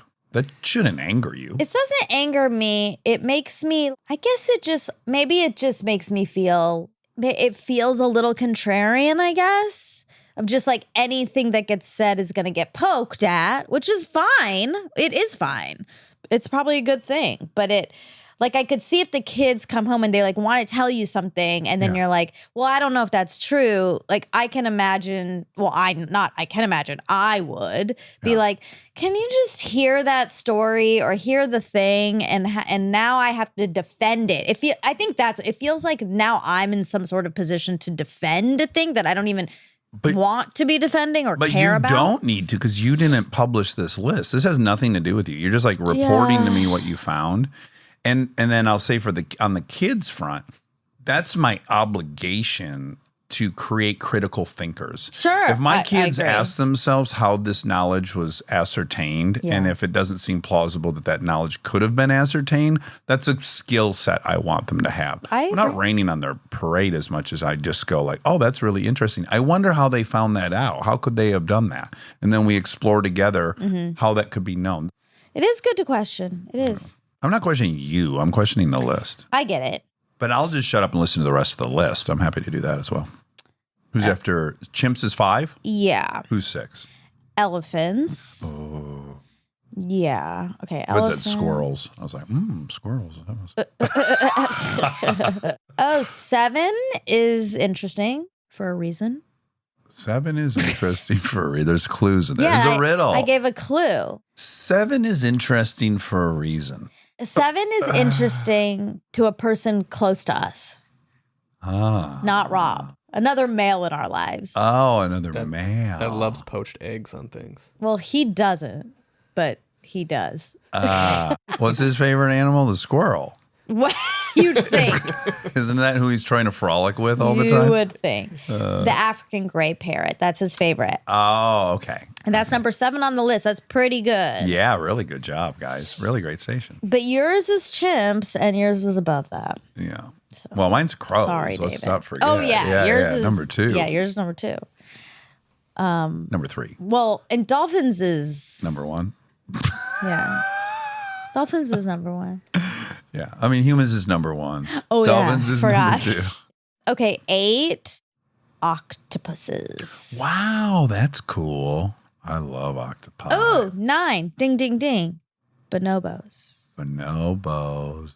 That came up in the last fact check because we were talking about bombas. Oh, right. Wow, I'm surprised by 10. And I don't like it. Dogs. No. Oh. Okay, who do you think's 10? And I hate this. Right? Rats, Yeah. mice. Okay, so I'm scared to say this, but You don't believe that. there's no way a mouse is No, or a rat. rat is more intelligent than an orangutan. It's just or a gorilla. Coco could sign. Yeah. But anyways, can we just talk about bonobos for 1 second so I can tell you why I love them? Because you know how they solve all their disputes? Sex. They're all bisexual. They resolve their conflicts with sex. When they want food, instead of running and grabbing it or attacking, they offer it up. That's nice. Yeah, they trade sex for food. What a peaceful way to do it. You don't hear all this screaming and fucking bloodshed and everything. Everyone's just climaxing. As long as It's so everyone's preferred. consenting. Yeah, they don't even know what that means. Well, that's the problem. That's why they're not as smart as a pig, I guess. Okay. Oh, no. You do not like this list. Yeah, 11 and 12 is going to be hard for you. Yeah. Turkey, cat. Pigeons. Oh, okay. I actually have heard that, that they are very smart. Really? Yeah. I guess that's possible. I don't know shit about pigeons. They can be trained to distinguish Picasso versus Monet. Oh, that's cool. 12 crows. So this does have It's crows. very confusing because This- crows and ravens are both corvids. Oh my God. This is a ding, ding, ding. Because in this episode, we talk about ravens versus crows. What's the diff? So they're the same genus, corvids. The books I've read, they don't say one's smarter than the other, for whatever that's worth. Okay, yeah. And then it says phenomenally intelligent, capable of a form of higher thought, previously thought to belong solely to humans and a select few other animals. Anyway. That was fun. So that was top 12 according to sentientmedia.org. There might be, I'm sure there's different lists. Oh, what about how stuff works? Because we like that. How stuff work is top 10. I'm just going to go through them real quick. Chimps 1 on this list. Dolphins 2. Orangutans 3. Okay, it's like I wrote this list. These were my guesses. Dang, did you do this? See, now I feel much more comfortable. 4 elephant. 5 crow.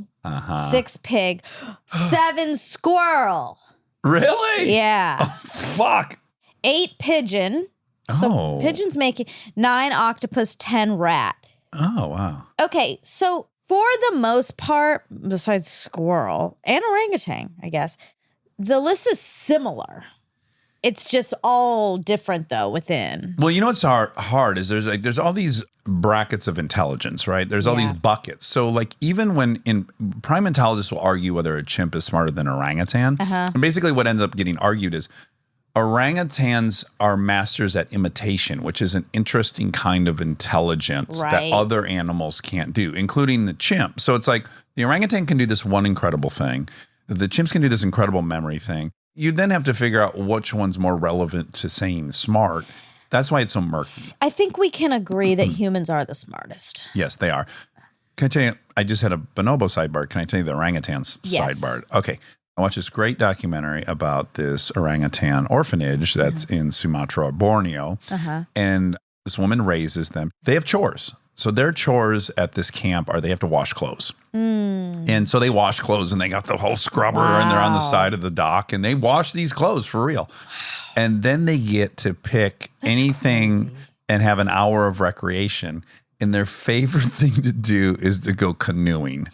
You've never seen anything funnier. They can fit in a canoe? Oh, yeah, sure. Oh, my God. The females, really second highest rate of sexual dimorphism next to gorillas. So the males are 2x the size of the females. The females are reasonable size. So the females like are the ones 180. that canoe?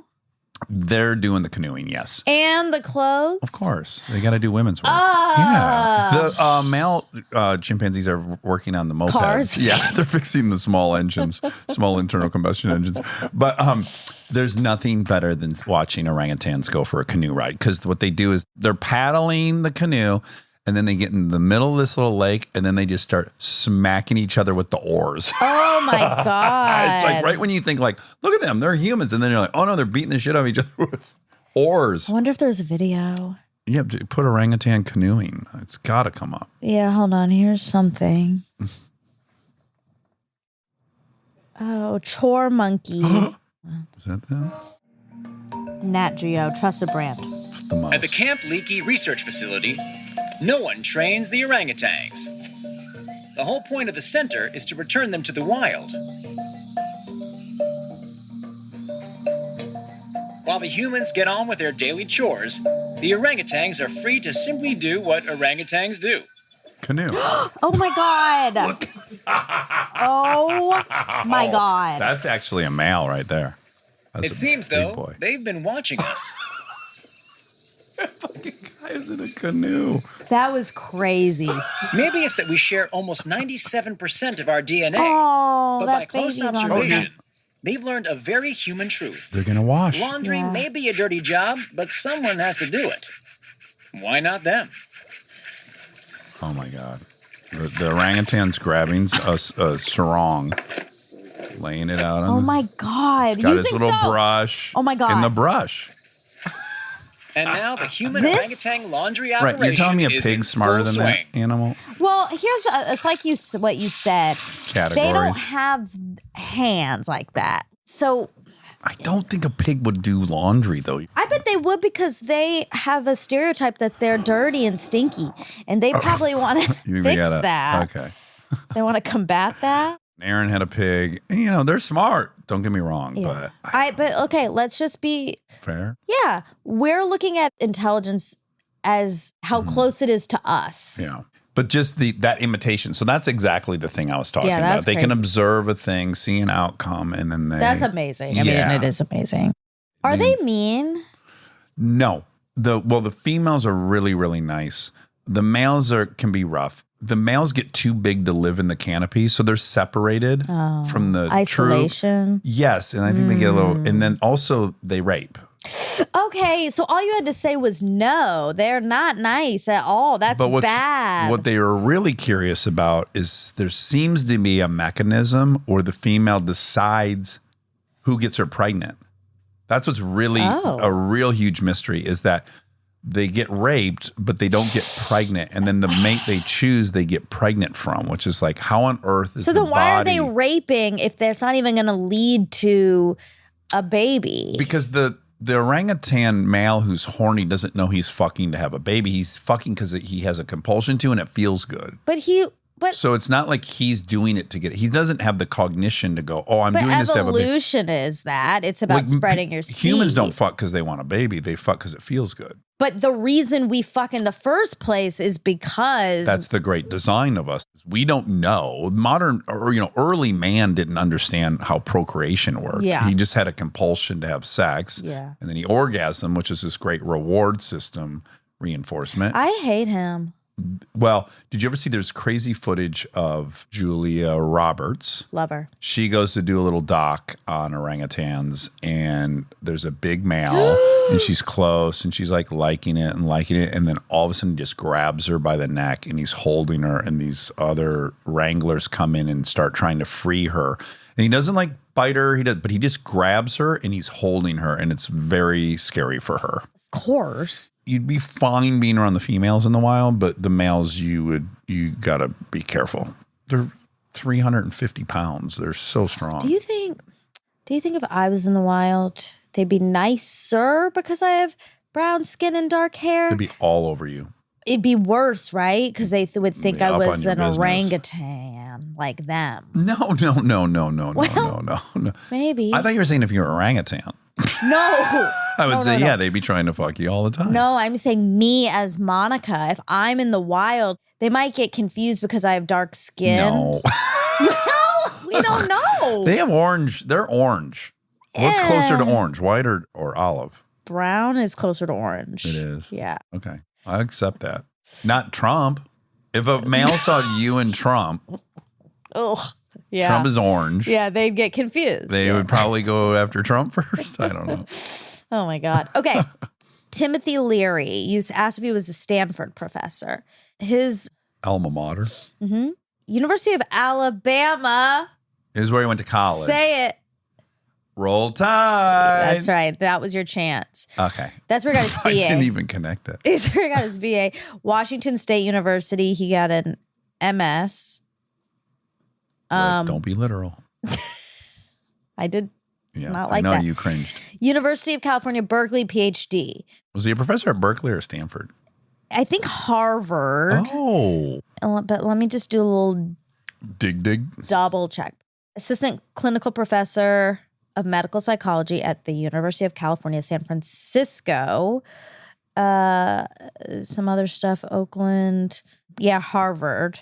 Started as a lecturer in clinical psychology at Harvard. I'm not seeing Stanford in here. Okay. I don't find it hard to believe I was wrong about that at all.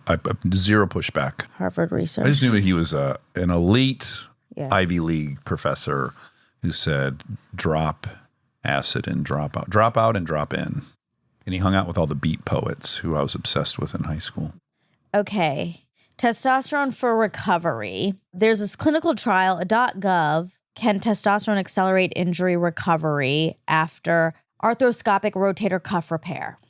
Now, I'm confused by this because I can't find I was the more. result, Oh, really? The findings? the findings. I was more, what I thought would be more likely is that they put him on Somorlin. And Somorlin is a peptide that tells your pituitary gland to make more human growth hormone. And human growth hormone accelerates mitosis, which is recovery. Right, but you were saying that Tom was put on testosterone. And I think Somorlin. Okay. Testosterone is one of the best repair hormones, helps increase circulation, strengthens muscles, increases cognitive function, helps repair brain injury of any kind. Oh, brain injury. I've had one. No. I had one. I said I've had one. Knock. If I'm just saying something I already have, Still need it. it's hard to navigate this one, the knocking thing. I thought it was things you don't want to happen. I'm All saying it of already it. happened. All of it. Ashton and Reese's movie was called Your Place or Mine. Okay. It was in the tops on Netflix. But, you know, those things Change a lot. They change often. We had a funny 2 days ago. We were driving. The Netflix billboards are on the way to drop off for the girls' school. Uh-huh. And so there's two enormous billboards. One has Ashton on it. The other one has Jonah. The girls, you know, they know Ashton pretty well. They don't know Jonah, but they know I'm friends with Jonah. I've been like FaceTiming with him and they've walked in. So she'll go, oh, that's your friend. That's your other friend. Finally, one of them said it. Delta's like, it's weird, you know, everyone on the billboards. And I go, it is, right? It's very weird. Like when I grew up, I never even saw an actor in real life in Michigan. And I do always wonder for you guys, is it weird? Because they don't know I'm an actor, really. Yes, they do. They do, but I've not acted enough in their lifetime that, like, they associate Kristen with actor a lot more than me. Because for the last 5 years, I haven't been going To work as an actor. Well, I guess I would go on Yeah, Top and they Gear, went, but they and the ranch, like Lincoln went with you. But she was so young. I don't know what it is. It's just I can tell they think she's an actor and I'm not. Okay. I know it was a boring story, but I was just always wondering. I'm always curious, like that. It's so normal to them. Yeah. But it did finally feel like they connected the dot. Like, oh, that's weird. Well, they're getting to that age. .connecting. .com, .org. It's like when Delta said that all your friends were in AA. Similar thing. Yeah. Oh, that's kind of funny. So I have an AA meeting at my house, and it's co-ed, and some women showed up. Yeah. And my daughters were so confused because I've only gone to stag meetings, and all my friends they know that I know from AA are all men. Yes. And so, like, on the side, one of them said, like, why are they here? I thought you were having an AA meeting. And I was like, yeah. Women can be alcoholics too. And they were like, what? I mean, that blew their mind that women could be alcoholics. And I was like, how did we get 10 years in? And I'm like so above board about this whole thing, addiction and AA.